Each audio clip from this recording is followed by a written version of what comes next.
Bonsoir. Jour J -1 pour la rencontre entre Lion de la Teranga et Épervier. Pour ce faire, l'équipe nationale séjourne depuis samedi en terre sénégalaise. Dans cette édition, les nouvelles de nos ambassadeurs avec Claude Ama. Et puis, la phase de groupe du championnat national de football féminin a pris fin samedi avec Sergine Raimondo. Nous aurons la situation dans les différents groupes et puis les qualifiés pour les playoffs. Et avant donc de prendre connaissance du chronogramme 2021-2022 de la Fédération togolaise de football.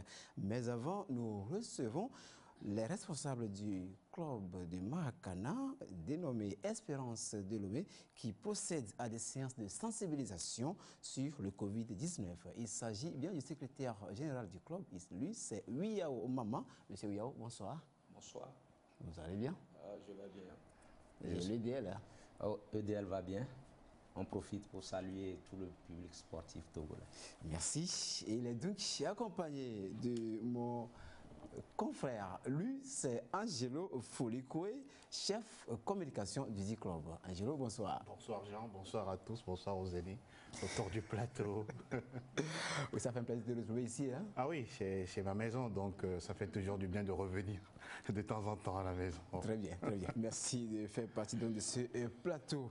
Pour nous accompagner, ils sont nos amis de lundi soir, Jean-Louis Koudjonou, et lui, il est entraîneur formateur, puis Jules Assima, consultant en communication. Monsieur Jules, bonsoir. Bonsoir Jean, bonsoir chers téléspectateurs. Je suis très heureux de me retrouver avec la jeunesse, le porte-flambeau de demain. Jean Angelo est un immense journaliste que j'admire et je suis très fier d'être à ses côtés aujourd'hui. Et sans oublier bien sûr le jeune frère Wiao et que vais-je dire du doyen Jean-Luc Koudjonou. Bonsoir avec tous. Mais avec lui, tu es toujours là, le lundi, c'est vous deux. Oui, on se donne ici les coups tous les jours, il n'y a pas de souci. Oui, si quelqu'un avait les yeux pour voir les coups avant le plateau. Hein. C'est derrière le rideau. C'est ça. Oui, Jean-Louis, bonsoir. Bonsoir, bonsoir Jean, bonsoir Angelo, bonsoir M. Wiao. Et Jules, un coucou particulier. Et puis, je dis bonsoir aux fidèles téléspectateurs qui nous suivent pratiquement tous les lundis pour qu'ensemble, on partage les informations sportives. Merci bien à tous d'être là sur donc, ce plateau. Merci à vous de rester à notre compagnie.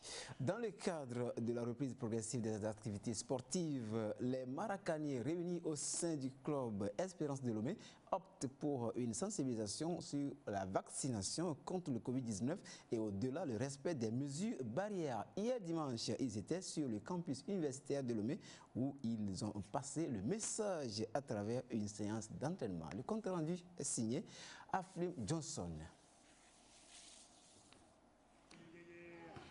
Les activités sportives reprennent leur cours au grand plaisir des acteurs sportifs togolais et toujours dans le strict respect des mesures barrières anti-Covid. La vaccination contre le coronavirus est désormais de rigueur.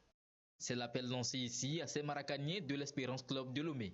Nous avons refait une doléance au niveau de l'université où se trouve notre site. L'université nous a recommandé que tous ceux qui doivent venir sur le site doivent être vaccinés. C'est à ce seul prix qu'ils peuvent nous autoriser à recommencer nos activités. Nous avons fait le retour à nos membres. Ça a repris timidement, mais avec seulement que les vaccinés pour dire aux autres membres qu'ils doivent suivre le pas et petit à petit que tout reprenne totalement. Espérance de Lomé se veut un club modèle de la capitale. Elle a entamé une reprise progressive, mais toutefois difficile. C'est l'effectif que nous avons reçu et nous avons fait un petit travail de mise en condition physique. J'exhorte non seulement les membres de EDL, mais surtout tous les Maracaniers du Togo de se vacciner et que les activités reprennent normalement. La vaccination reste la meilleure arme pour lutter contre le Covid-19. Et on va donc en savoir plus sur ce qui se passe là-bas à l'université de Lomé avec chez nos amis sur le plateau. Bien sûr, Maman Ouiao et puis Angelo Folikwe. D'abord, je me tourne vers monsieur Maman. Le Maracana, comme toutes les autres activités sportives, sont normalement à la pause, dû donc à la pandémie. Mais bon, de votre côté, ça joue timidement, on va le souligner timidement. Dites-nous, comment ça se passe Je dirais tout de suite que quand il y avait eu l'arrêt, il y a eu quelques mois, nos aînés, les responsables qui sont parmi nous, nous exhortaient, nous invitaient déjà à se vacciner et ils nous expliquaient que seule la vaccination pourra éviter à un taux au-delà de la moyenne d'attraper la pandémie. Alors certains déjà se vaccinaient quand dans la foulée la ministre des Sports, le docteur Lady Bessikama, a sorti un courrier orientant tous les acteurs sportifs vers la vaccination. C'est dans ce sens que nous avons introduit un courrier avec un lot de preuves de vaccination. Et il y a eu une audience, on a discuté avec les autorités universitaires qui nous ont recommandé des mesures, parmi lesquelles la plus poignante, il faudrait que ceux qui viennent sur le site, comme on l'a dit tout de suite, soient seulement que les vaccinés pour participer ou bien pour être à leur côté dans leur programme de campus sans Covid. Donc nous nous sommes pliés à ces exigences-là et le nombre restreint qui est déjà vacciné, nous sommes repartis sur le site le dimanche passé avec ce nombre pour exciter ou inciter les autres qui ne l'ont pas encore fait dans le club de pouvoir suivre le pas et de nous rejoindre. Très bien, oui, voilà, ça dit que tout se passe donc dans des conditions précises, c'est pourquoi vous êtes à ce stade-là. Merci donc pour ce que vous faites, sensibiliser les gens. Il y en a qui sont encore très réticents là-dessus, mais je pense qu'avec cette stratégie, on pourra atteindre le plus grand nombre. Mais on sent quand même au sein donc, de votre club une certaine responsabilité collective. Comment est-ce que cela s'explique? Quand on parle de responsabilité collective, tout le monde met la main à la pâte. C'est parce que le système dans ce club est tel qu'il n'y a pas d'écart entre les responsables les plus nantis et les moins nantis. On se côtoie et si vous nous voyez entre grands responsables et les jeunes, vous ne saurez pas qu'il y a un écart. Donc ce qui fait que même les jeunes qui sont dans le club ont leur rapport pour l'exécution de certains programmes et puis les sages, nos membres d'honneur prennent ça en compte. Vous avez même couvert entre-temps l'année passée un tournoi où nous avons organisé beaucoup de choses et que nous avons présenté aux membres d'honneur un programme de convivialité, de fraternité entre les autres clubs de Maracana et nous étions soutenus par nos membres d'honneur et ça avait pris tellement de l'ampleur. Je pense que c'est dans ce sens que nous évoluons. C'est ce que vous avez pu remarquer. Voilà, on a remarqué, ça c'est très bien, c'est à féliciter, il n'y a pas ça partout. Hein. Oui, je me tourne maintenant vers Angelo, tu portes la casquette de chef communication du club. Mais attends. Oui, chargé de communication. Bon. De toutes les façons, on est dans notre rôle, Jean. Oui, chef communication, chargé de communication donc, de EDL, l'espérance de Lomé. On retient qu'avec tout ce que vous faites, vous voulez contribuer à l'essor donc, de cette discipline.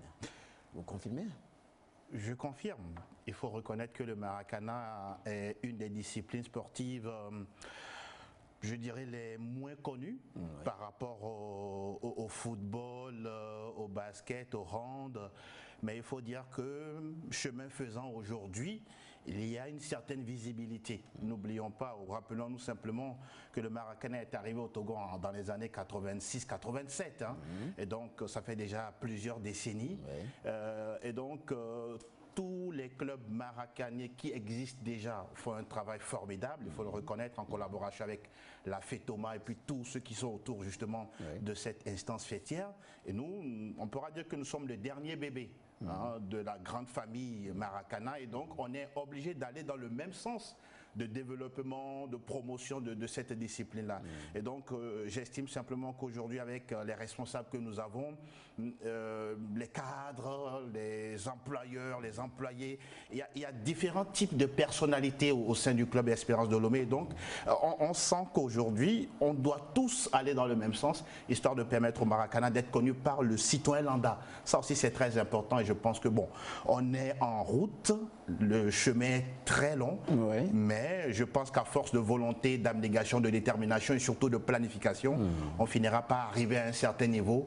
On ne va pas peut-être titiller tout de suite la Côte d'Ivoire, mais à force de travail et d'ambition, pourquoi ne pas dépasser un jour la Côte d'Ivoire, qui est un pays fleuron de cette discipline-là. Oui, mais vous avez réussi quand même des fois à leur damer les pions aussi, non? Oui, justement. Voilà. Comme l'appétit vient en mangeant, on a quand même de beaux jours devant le Maracana togolais, à travers, bien sûr, les activités que EDL ne cesse de mener. Oui, oui. Comme l'a dit M. Angelo, le Maracana a vraiment de beaux jours devant lui, parce que vous savez, ce sport aujourd'hui sera regorgé dans les prochaines années de grands joueurs, puisque c'est à plus de 5 ans révolus qu'on joue au Maracana. Donc vous savez que quand les footballeurs quittent le grand terrain, il se reverse tout de suite au niveau du Maracana. C'est ça. Et la preuve est que si le championnat se lance, les compétitions se lancent bientôt, vous verrez que même les compétitions par le passé, vous verrez que des anciens joueurs internationaux comme des clubs nationaux ont intégré beaucoup de clubs, et ça donne de la qualité au jeu sur le terrain. Donc ça veut dire que si tout est bien organisé, il y a de l'avenir visiblement pour cette discipline. Effectivement. Mais ça ne passera pas une bonne organisation. Voilà, la FETOMA essaie de faire ce qu'elle peut. Nous pensons qu'elle planifie déjà quelque chose, et que quand les compétitions seront relancées par le ministère, ils pourront sortir le planning et mettre dans ce planning des nouveautés, des innovations pour que le Maracana fasse encore plus de chemin. Voilà, oui, Angelo, voilà. Outre donc la promotion du Maracana, vous avez d'autres ambitions au sein de EDL?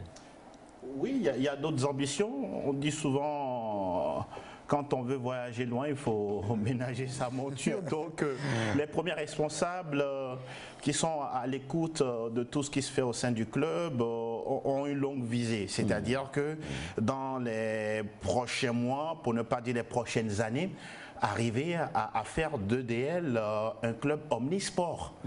Omnisport, c'est-à-dire on peut avoir le foot, on peut avoir le hand, on peut avoir le volley, on peut avoir même du basket, pourquoi pas du ping-pong, l'athlétisme, histoire de rassembler en tout cas les forces vives, tout ce qui concerne la ressource humaine optimale, nécessaire à ce que quelqu'un, en faisant un sport, une discipline donnée, puisse arriver ne serait-ce que d'abord à nourrir sa passion, et puis par ricochet, pourquoi pas avoir des retombées au niveau familial. N'oublions pas qu'aujourd'hui, lorsqu'un sportif sort d'une famille, il y a déjà tout le monde qui gravite autour, et quand il arrive au niveau professionnel, on voit combien de fois cette personnalité-là est tellement, qu'on pourra dire, concertée de gauche à droite, histoire de contribuer au développement local, donner un peu d'argent ici par là, assister, on pourra dire, des personnes en cas de besoin. Donc, quoi qu'on dise, analyse à notre niveau, en tout cas, on sent qu'il y a un chemin à prendre ensemble. Et on salue ici encore une fois les premiers responsables, et puis notamment le président Oro Moustapha, qui est un ancien, qui est toujours un Maracanais, ancien international, qui a participé à plusieurs fois aux Coupes d'Afrique des Nations. Ouais. Donc pour dire simplement que c'est un groupe aussi ambitieux et on se dit qu'en restant toujours focalisé sur le même objectif, clopin, on finira par faire quelque chose et pourquoi pas inscrire de façon, dans une certaine durée, le nom EDL dans l'histoire du Maracana togolais. Voilà, je vois que ça arrive. Hein. Oui, Gilles, vous avez un mot à ajouter, vous avez juste un constat à faire. Si vous me faites la passe. Oui, la passe qui va marquer le but, ça. Hein. Oui, j'ai dit que de par leur explication et de par ma petite expérience, Maracana est une vitrine à la jeunesse de découvrir le savoir-faire des vieilles gloires. Quand vous assistez aux séances d'entraînement de Maracana, au match de Maracana, et comme il venait de le dire si bien, vous trouvez ces anciens joueurs manier le foot, vous allez vous rendre compte qu'il y a certains de ces joueurs qui sont nés avec la technique. Aujourd'hui, passant par Maracana pour en faire un moyen de sensibilisation contre la pandémie de Covid-19 et eu égard aux dispositions prises par les premiers responsables de la fédération de l'université, les demandant que ne pourra jouer que celui qui s'est vacciné. Je dis que c'est un excellent moyen de sensibilisation. Dites à M. Jean-Luc Koudjouanou que si vous ne vous êtes pas vacciné, vous n'irez pas au terrain. La nuit, là, il va se faire vacciner. Parce qu'il a, il a envie d'y aller. Hein. Si on dit même aujourd'hui au Togo que n'a accès au terrain que celui qui s'est vacciné, je suis convaincu que le taux de vaccination va connaître tout à fait, oui. Voilà, c'est un vrai constat. Oui, Angelo, oui, bon, on est pratiquement vers la fin. Hein. Tu vas nous décrire un peu l'ambiance, hein, l'ambiance autour des rencontres de l'ambiance. Le grand frère l'a dit un peu. Nous a déjà fait encore une fois la passe décisive. Ah, voilà. Parce qu'on s'est rendu compte qu'au Maracana, par exemple, j'ai eu l'opportunité de participer de couvrir la CAN de Maracana de Mali 2017 à Bamako, dans la grande salle Salamatou Maïga. J'ai vu à peu près ce que ça représente en termes de spectacle. Et puis le Maracana, c'est 3 lettres. CFA, convivialité, fraternité, amitié. Vos valeurs, hein? C'est ça les valeurs. C'est vrai qu'au football, lorsqu'on joue, après on se sépare, mais au Maracana, il y a une 3e longue mi-temps où on se retrouve, d'abord ça discute, ça échange, on se rappelle les vieux souvenirs et puis derrière, voilà, ça boit un petit coup par-ci par-là. Donc cette ambiance-là, quoi qu'on dise, elle est fondamentale. C'est là qu'on resserre les amitiés. On se permet d'avoir à côté de soi un doyen qu'on n'a pas, on n'aura jamais l'occasion de côtoyer dans la vie active, mais à cause de ce petit ballon-là, joué sur un terrain de handball, vous avez l'occasion de côtoyer un ministre, un conseiller de président de la République, je ne sais pas, des cadres en fait. Donc, je me dis qu'aujourd'hui, pour chuter en disant que la Covid, sincèrement, bloque beaucoup de choses, mais au même moment, comme l'a dit mon aîné Jules Assima, il faudrait qu'on arrive à un moment donné à prendre conscience qu'il faut se vacciner. Et se faire vacciner nous permettra de retrouver ces ambiances-là d'antan pour reprendre justement les sports. Tout à fait. Alors, de l'ambiance folle autour donc, de ces jeux de Maracana, c'est Jean-Louis qui réagit parce que tu parles de la... Parce qu'il y a beaucoup de choses... La vieille génération, il en fait partie. Ben ouais, il y a beaucoup de choses qui se passent au niveau du Maracana et surtout, quand vous avez fini de jouer au football, vous raccrochez. Je vous dis, quand vous rentrez dans ce monde-là, c'est différent quand vous êtes sur les terrains, en train de jouer au championnat, au coupe et tout. Et là, comme il a dit, à partir de 35 ans, 40 ans, et tu as passé, ton président de club, tu le côtoies comme si vous étiez des amis d'enfance et tout. Par contre, au niveau des gens qui font les activités directes au niveau du championnat, tu n'as pas le droit de voir le président, de côtoyer le président, de t'asseoir auprès du président. Il y a une mythe qui attire la personnalité. Il y a une nuance. Et puis, comme il le disait, et ça, quand vous passez pratiquement une semaine à faire le Maracana ou à jouer en Gaïa Club et que c'est le soir là, les activités finissent, Ben, vous allez, vous lavez, vous revenez. Tout à fait. Voilà. Merci beaucoup. Voilà, le dernier mot va revenir maintenant au secrétaire général, il y a au maman, oui, qui va, bon, un mot à l'endroit donc de la FETOMA et aussi des autres clubs de Maracana du Togo. Oui, j'invite la FETOMA, elle l'avait déjà fait, en envoyant des courriers à tous les clubs, après la lettre donc, de la ministre, leur demandant d'envoyer la liste de leurs membres pour le programme de vaccination que le ministère a lancé. Donc je les invite à aller toujours dans ce sens. Je pense que ils sont des gens responsables, ils ont fait des choses grandioses par le passé. Et j'espère que les compétitions qui vont s'ouvrir, on aura de belles empoignades. Et je profite de l'occasion pour saluer, pour féliciter la ferme agricole qui nous soutient. Nous sommes soutenus par une ferme agricole. Comment on l'appelle? On vous donnera un exclusivité. On tel, non? Un exclusivité prochainement. Vous m'avez mis loin. Que le suspense, hein? Je te passais à... Ah d'accord, oui. C'est ce que je vais t'amener là-bas. Cette ferme agricole-là, au moment où le gouvernement lançait son vaste programme de novici, qui a pu petitement dans ce club faire son programme de novici pour soutenir les membres. Tout à fait. Voilà. Merci à vous pour tout ce que vous faites. Merci pour ce que vous allez faire encore. Bonne chance. Merci, Jean. À tous. Voilà, à bientôt. Comme chaque année, à l'approche de la rentrée scolaire, l'international togolais Laba Kodjo a encore fait montre de générosité à l'endroit des enfants démunis du pays. Il a ainsi offert à travers sa fondation d'importants lots de fournitures scolaires à une quinzaine d'ONG togolaises œuvrant dans le domaine d'enfance vulnérable. C'était au cours d'une cérémonie qui s'est déroulée vendredi dans le cadre de l'Agora Senghor à Lomé et à laquelle a pris par notre collègue Tiens, Piotba.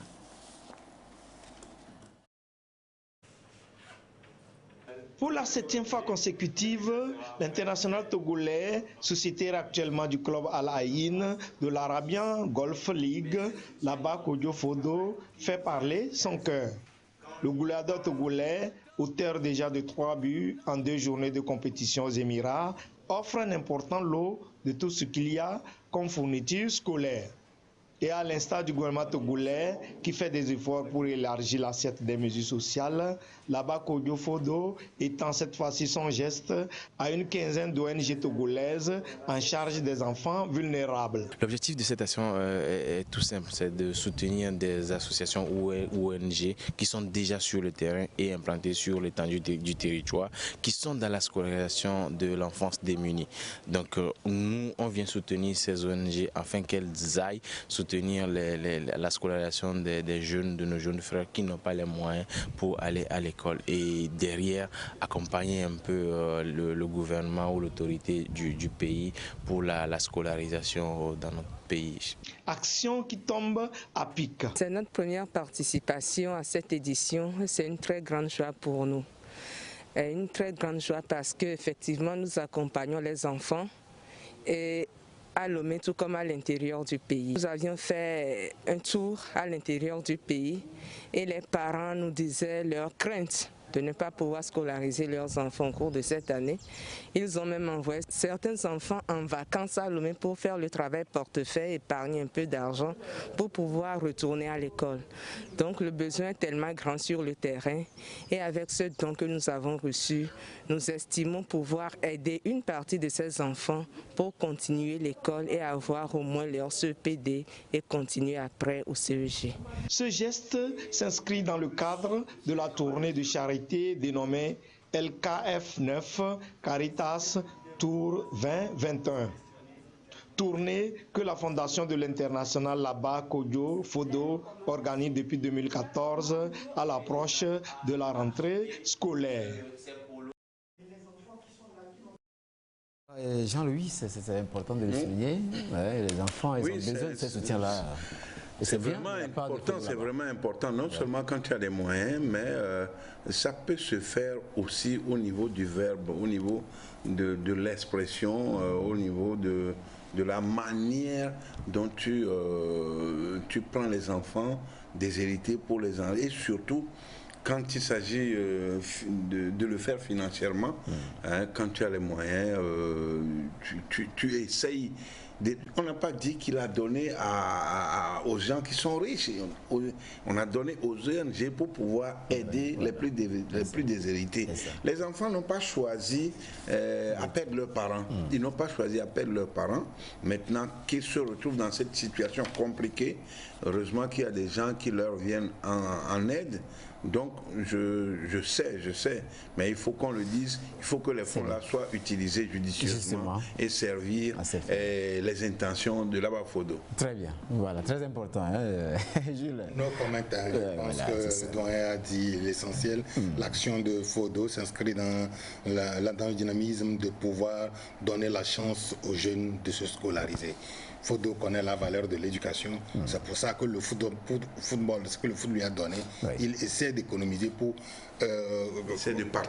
partager, pour vraiment investir dans l'éducation. Investir dans l'éducation, c'est investir dans l'humain, et il est en train de le faire avec moi. Voilà, puisqu'il connaît vraiment l'importance de cette éducation dans la formation d'un homme, lui-même étant passé par là. Arrivé à Thiès, en terre sénégalaise depuis le 28 août, les éperviers multiplient la séance d'entraînement mercredi. Ils affronteront les Lions de la Teranga en match comptant donc pour la première journée des éliminatoires de la Coupe du Monde Qatar 2022. Cet après-midi, ils étaient au stade Maniang Soumane pour leur deuxième séance d'entraînement. De Thiès, le reportage de Claude Ama.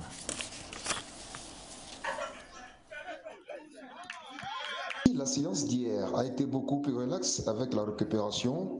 Les choses se sont corsées cet après-midi au stade Maniang Soumane. Je suis obligé de faire demain deux entraînements.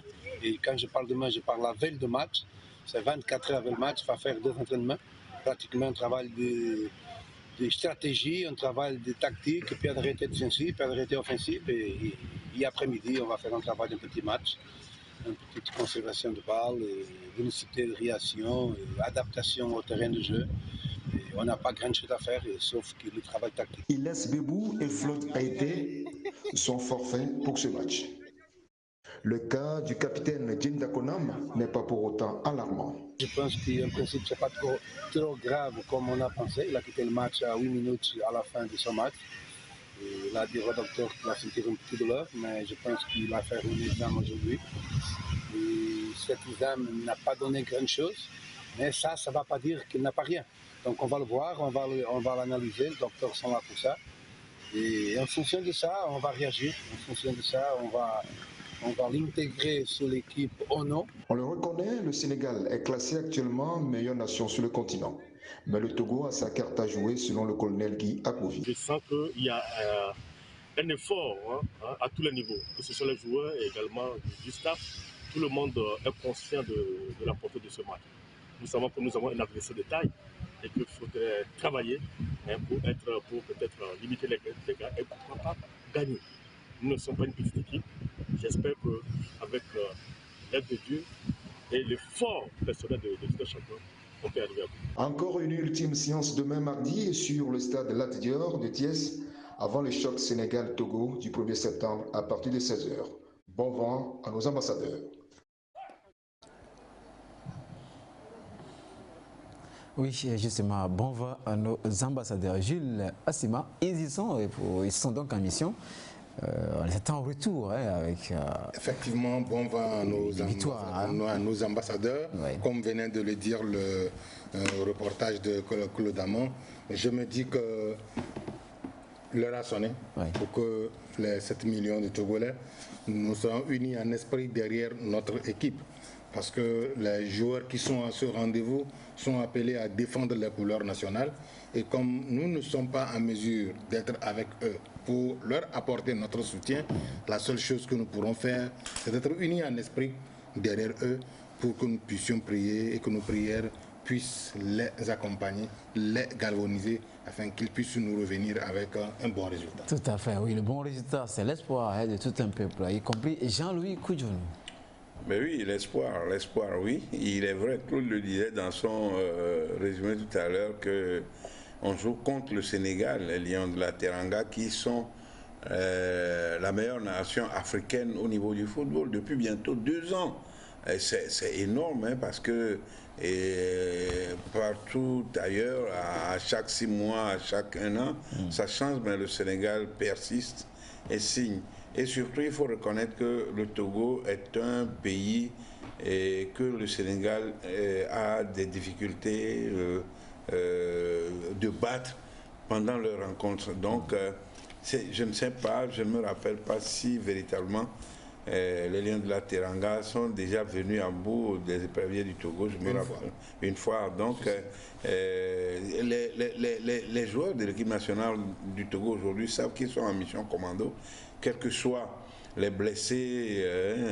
Jane, l'entraîneur le disait tout à l'heure que c'est pas aussi grave que ça, mais ça va avoir un peu d'impact sur son jeu parce qu'il sera un tout petit peu fébrile, il ne va pas se donner à 100% parce qu'il va se respecter.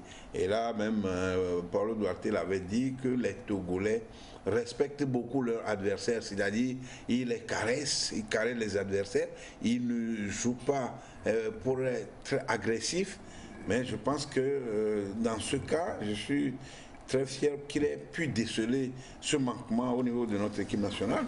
Et c'est bien maintenant s'il a pu inculquer cette notion d'agressivité. Il faut jouer viril mais pas méchant.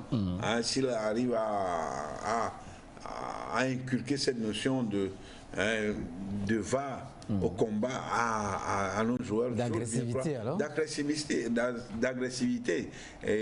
Vous allez voir que le Togo, il y a Fred Haïté qui n'est pas là. Et il y a Bebou qui n'est pas là. Bon, donc, ceux qui vont prendre leur place, c'est des gens qui ils se disent, nous sommes à l'essai. En tout cas, pour la prochaine séance, il faut qu'on me compare un tout petit peu à Bebou, qu'on me compare un peu à Floyd. Il faut que l'entraîneur ait un doute sur le choix de quelqu'un entre nous deux. Donc ça veut dire qu'ils doivent véritablement se livrer et jouer au football. Mané aura devant lui quelqu'un qui ne connaît pas, qui ne connaît pas au niveau du football, mais qui va lui donner. C'est comme Kassim Gouazou il y a très longtemps, que je salue ici, Kassim Gouazou, qui jouait Sarah FC. Non, mais pas Sarah FC, il jouait, il prenait, il était, je ne sais pas si c'est Georges Oya, il était adversaire d'un grand joueur.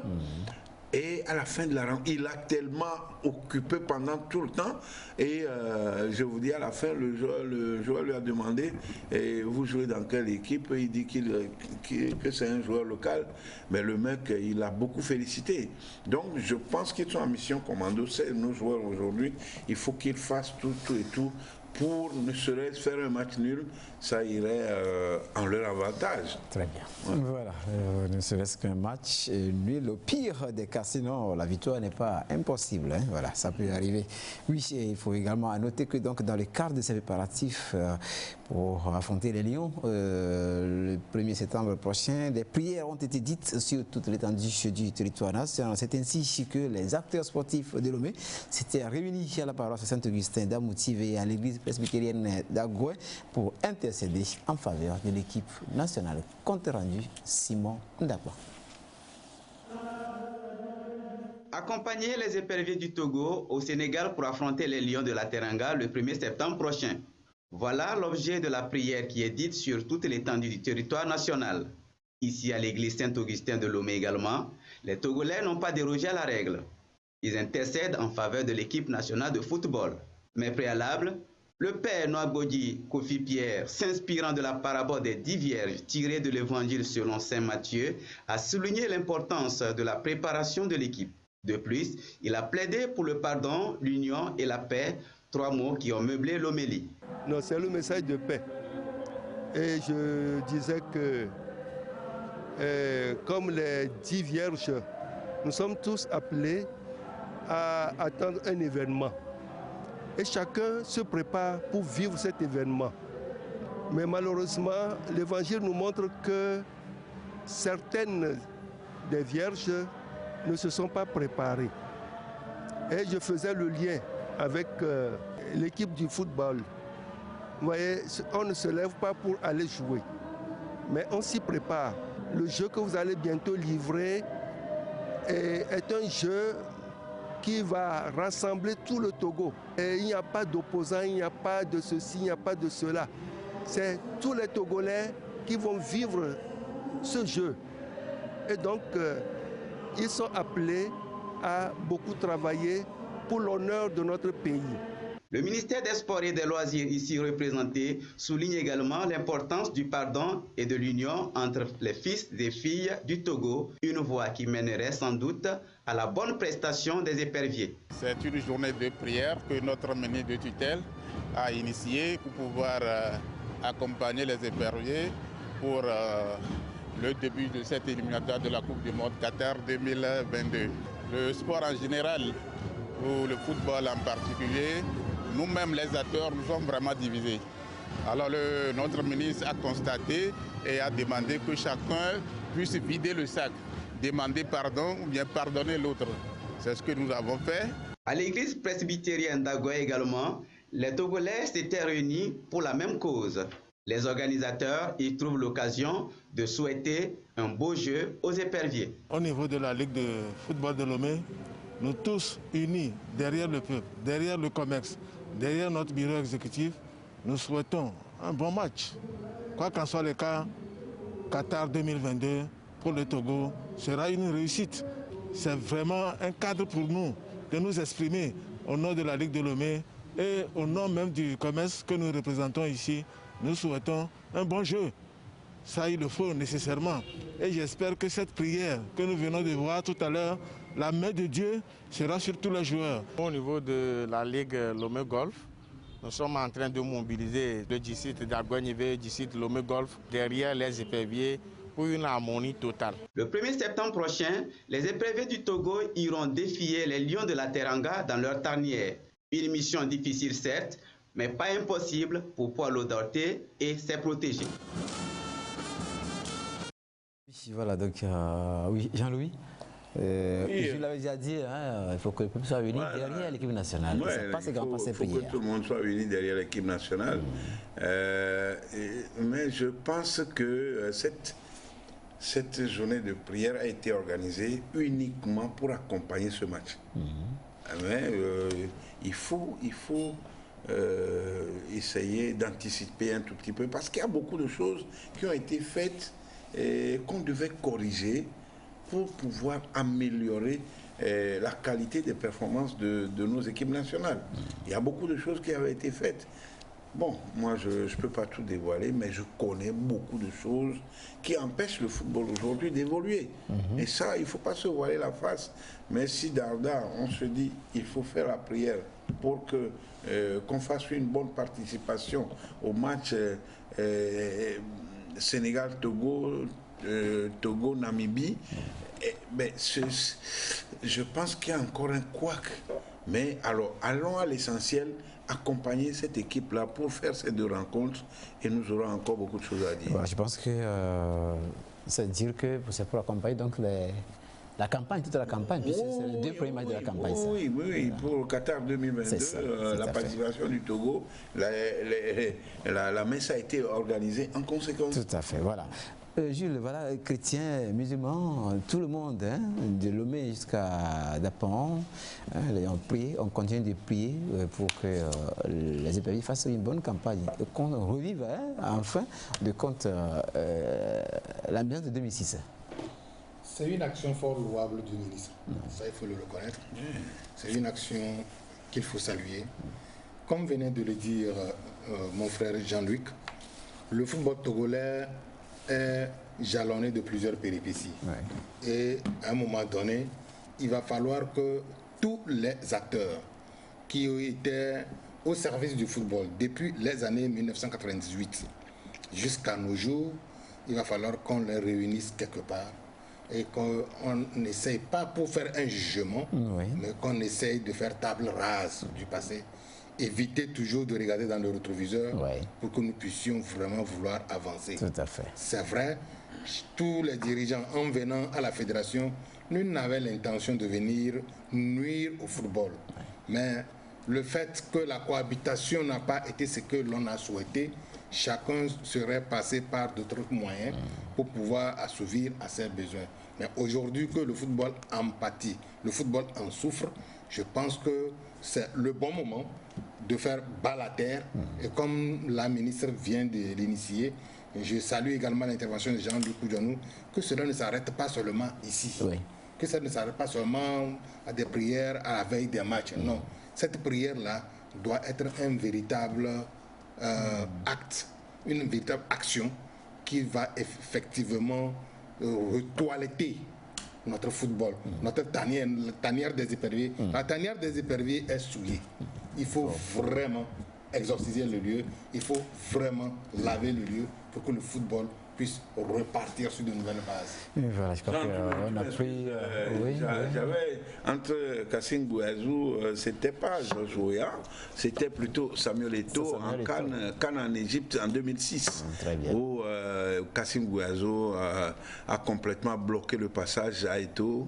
Donc ben voilà un peu. Voilà, très bien, oui. Merci donc à vous. Donc on ne peut que souhaiter bonne chance à l'équipe nationale. Et le match, c'est bien sûr ce mercredi après-midi. Parlons championnat féminin à présent. Il était donc à sa 6e et dernière journée de phase de groupe le samedi dernier. Et là, Amis du Monde l'avait emporté 4-8-0 sur Tempête FC. Le reportage est de Sergine Raimondo. 4-0 en faveur de l'Académie Amis du Monde à l'issue de cette rencontre âprement disputée. Azinogo Akouvi déclenche la machine à but à la 32e minute. Après la pause, Tempête FC tente de mettre le discours des vestiaires en pratique, mais Akouvi va stopper l'élan du club d'Agoué-Kakabeli avec son doublé à la 49e minute. Va s'en suivre une belle équation finalisée à la 62e minute par cette frappe de Fovi Sandra. À la 84e minute, Amekoudi Véronique se laisse de nouveau surprendre et encaisse le 4e but signé Tekiatou Yaya. Amis du Monde, c'est l'esprit d'équipe, le désir d'aller plus loin, la rage de vaincre qui paye. Certes, nous étions blessés, mais ça ne permet pas de rester sur place. Il faut être toujours présent comme ça pour encourager les camarades qui sont sur le terrain, pour leur prouver vraiment que nous sommes de cœur avec elles et les pousser pour aller encore de l'avant, donner le meilleur plus que ceci. Oui, c'est pour dire aux autres aussi de continuer par travailler. Seul le travail paye. Amis du Monde constitue maintenant une vitrine pour le football féminin au Togo. On ne peut pas parler du football féminin sans commencer par Amis du Monde. Si notre niveau aujourd'hui est un peu élevé par rapport aux autres équipes, c'est parce qu'on a beaucoup travaillé. C'est à force de travail. C'est des équipes qui me plaisent bien. Il y a du talent en fait. Je peux dire que c'est le manque de compétition qui fait que voilà. Mais moi, je les encourage. Un jour ou l'autre, ils finiront champions un jour. Mais nous, on est là pour le moment. On ne va pas les laisser faire. Après 6 journées, 6 défaites enregistrées, Tempête FC dresse le bilan. Pour mes enfants, c'est le début. Pour les joueurs, c'est le début. Et beaucoup sont trop blessés. J'avais plus de 6 bachelières, donc elles sont allées à l'examen. Elles n'avaient pas la tête au foot. On les obligeait à jouer. J'ai profité de cette occasion pour voir ce que sera le championnat prochain. C'est une obligation pour moi, pour Tempête, de relever le défi, de montrer que Tempête n'est pas une petite équipe, parce que dans les temps passés, on a été 2e, 3e dans le championnat. Le championnat national féminin, c'est une pépinière de jeunes footballeuses qui ne demandent qu'à faire éclore leur talent. De la fédération jusqu'au club, il y a beaucoup de choses à améliorer. Néanmoins, nous allons remercier la fédération qu'il a pu faire quelque chose et lui demander de persévérer, de ne pas lâcher. Parce que la dernière fois qu'on a joué un championnat, c'était il y a 2 ou 3 ans, je pense. Donc il serait mieux qu'il revoie surtout le championnat féminin. Il faut donner un peu plus de matière. La phase retour s'est terminée, place désormais aux play-offs dans les prochains jours, selon le calendrier de la Fédération togolaise de football. Cette 6e journée disputée samedi met un terme à la phase des poules de ce championnat féminin. Elle a par conséquent dégagé les 8 clubs qualifiés donc pour les playoffs. Sergine Raymond. Des 16 clubs en lice pour le titre de champion du Togo pour le compte de la saison footballistique 2020-2021, elles sont 8 équipes qui, au terme de la phase de poule, obtiennent leur ticket pour la suite, les playoffs. Ayant maintenu son rang depuis la première journée et totalisé 16 points plus 28, Bella de Kara poursuit la compétition dans le groupe 1 avec Djabir de Tondjouaré qui suit avec 13 points plus 19. Dans le groupe 2, Pilote d'Atakpamé obtient son passe derrière le leader de la poule, Gazelle de Sokodé, qui lui enregistre 18 points plus 20. Akpalimé dans le groupe 3, malgré sa défaite 0-3 face aux favoris de la poule, Espérance sort sa tête de l'eau avec 6 points moins 2 et partage désormais le groupe avec son tortionnaire de la 6e journée, Aré FC, qui lui totalise 18 points plus 23. Sans surprise à Lomé, Académie Amis du Monde fait un sans faute sur les 6 journées et finit avec 18 points plus 27, suivi par le vice-champion sortant, Atleta FC, 12 points plus 5. Pour les 47 matchs disputés au terme de ces 6 journées, 186 buts ont été marqués dans les 4 groupes. Le groupe 1 bat le record avec 59 buts, suivi par le groupe 3, 45 buts. Les groupes 2 et 4, quant à eux, se tiennent à égalité avec 41 buts chacun. Pas de but sans buteuse, ainsi Kayaba Tatiana de Bella FC et Nathalie Badaté de Amis du Monde sont en course pour le titre de meilleur avec respectivement 13 buts et 7 buts. Pour les playoffs qui démarrent ce jeudi, les 4 équipes du groupe 1 et 2 seront logées dans une même poule à Kara ou à Sokodé.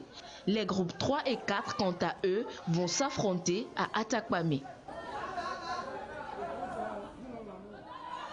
Oui, voilà, donc merci à Sergine Raimondo pour ces précisions. Jules, voilà, le football féminin, voilà la phase des playoffs maintenant. Oui, en prélude de la phase des playoffs, le résultat obtenu sur le terrain est fort encourageant. Quand bien même que les matchs se jouent sur un terrain où ça sonne le creux, marqué en 47 matchs, ils ont marqué 186 buts, soit une moyenne de 3,95 buts par match. C'est fort louable pour la gente féminine. Surtout que Ia Bellurette, leur championnat, était dans le creux de la base. Donc je tire chapeau aux dirigeants de football féminin, à l'encadrement, à la fédération pour avoir lancé cette compétition. Ne nous voilons pas la face, boulette d'autrui, boule personnelle, c'est notre football, c'est nos jeunes sœurs, c'est à nous de les encourager pour qu'elles puissent effectivement titiller la perfection. La perfection, ça ne se décrète pas, c'est le fruit de longue haleine, c'est le travail et vous ne pouvez jamais réussir à faire de belles choses si vous ne vous donnez pas à 100%. Une fois de plus, félicitations à ces joueurs. Voilà, et celui qui va aussi féliciter, c'est bien sûr Jean-Louis Koudjono. Mais je dis félicitations à la fédération d'avoir organisé ce championnat féminin. C'est très bien et j'ose bien croire que c'est parti pour de bon. Hein, parce que il y a 2-3 ans, ce n'était pas ça, il n'y avait pas de championnat, mais il y a quelques rares filles qui étaient en train de s'entraîner, les Amis du Monde, Atleta, qui jouaient petitement des matchs amicaux. Mais maintenant que c'est régulier, les équipes savent qu'elles doivent véritablement se préparer. Donc c'est une bonne chose. Il faut qu'on compte, il faut que la fédération excelle. Parce que c'est pas facile de faire jouer les filles. Hein. C'est pas la même chose comme les garçons. C'est complètement différent.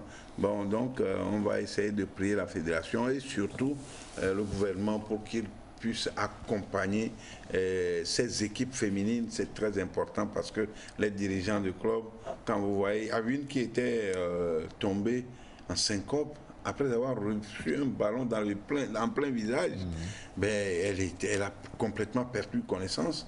Et c'est complètement après minuit qu'on a essayé de la réveiller. Et ça, le président dit qu'il a sorti Bon, il tendait vers 1 million pour que cette fille-là recouvre sa forme. Donc je me dis, il faut que l'État essaie véritablement d'accompagner les joueuses, les équipes féminines, parce que c'est pas facile d'encadrer les filles. Oui, voilà. Facile d'encadrer les filles. Je profite également pour dire que celle qui tire aujourd'hui la médaille haute, meilleure buteuse, elle serait sans doute originaire de la Bina. Kayaba, c'est un nom qui vient de la Bina. Et une sœur qui est meilleure buteuse, je me dis que il n'y a pas mieux. Nathalie Badaté ou bien non, Kayaba. Oui, elle est à la 7, l'autre est à 13. Très bien. Oui, Nathan, elle est de la Bina. Oui, on va voir aussi des garçons qui vont marquer autant de buts lors de la prochaine saison. Voilà, c'est annonce déjà connue. Donc le chronogramme 2021-2022 de la Fédération togolaise de football. De ce chronogramme, on retient le démarrage du championnat masculin D1 le 31 octobre prochain. D'autres compétitions sont prévues sur les championnats masculins D2, D3 ou encore la Coupe du Togo. Les précisions, Aflim Johnson. La Coupe du Togo est de retour. La plus prestigieuse des compétitions de coupe sur l'échiquier national figure en bonne place dans l'agenda 2021-2022 de la Fédération togolaise de football. Une première depuis 3 saisons est le trophée remporté par Gomido de Palimé au détriment du Dynamique togolais en juin 2018. La Coupe du Togo sera en jeu à partir du 17 novembre, au même moment que la D3 masculine, et peu après le top départ des championnats masculin D1, puis masculin D2 et féminin D1, dont les premiers coups de sifflet vont retentir respectivement le 31 octobre pour le premier et le 13 novembre en ce qui concerne les 2 autres. Toutes ces compétitions connaîtront une trêve échelonnée selon les cas entre le 22 décembre 2021 et le 7 janvier 2022. Et c'est durant cette période de trêve que la FTF compte lancer le championnat féminin de 2e division qui sera alors dans sa phase régionale. La Coupe de l'Indépendance, elle, ne démarre que le 22 mars 2022.